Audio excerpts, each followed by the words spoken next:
نشرة الأخبار رئيسة من التلفزيون الجزائري. أهلا بكم مشاهدينا وتتابعون في النشر. أفراد الجالية الوطنية بالخارج يثمنون تجسيد التزام رئيس الجمهورية الخاص بحماية الجالية الوطنية بالخارج والمغتربين بفتح البوابة الإلكترونية أمام الراغبين في الانتساب الإرادي في النظام الوطني للتقاعد.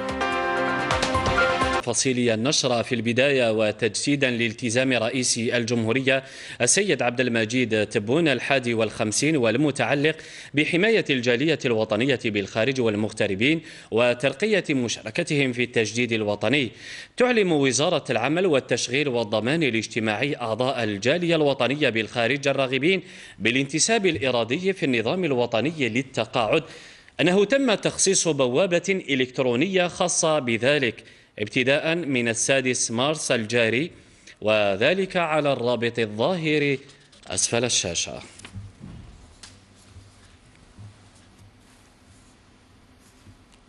هذا وثمن أفراد الجالية الوطنية بالخارج تجسيد التزام رئيس الجمهورية تجاه الجالية الوطنية بالخارج.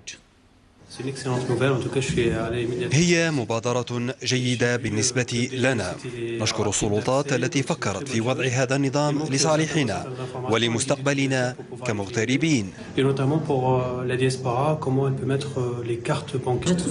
أجد هذا القرار صائبا، فهو بمثابة فرصة حقيقية للجزائريين المقيمين بالمهجر، وسيكون كراتب إضافي في تقاعدهم. الاشتراك في نظام التقاعد هذا قرار صائب ويعزز ارتباطنا نحن كمغتربين أكثر ببلدنا. نشكر السلطات الجزائرية على هذه المبادرة.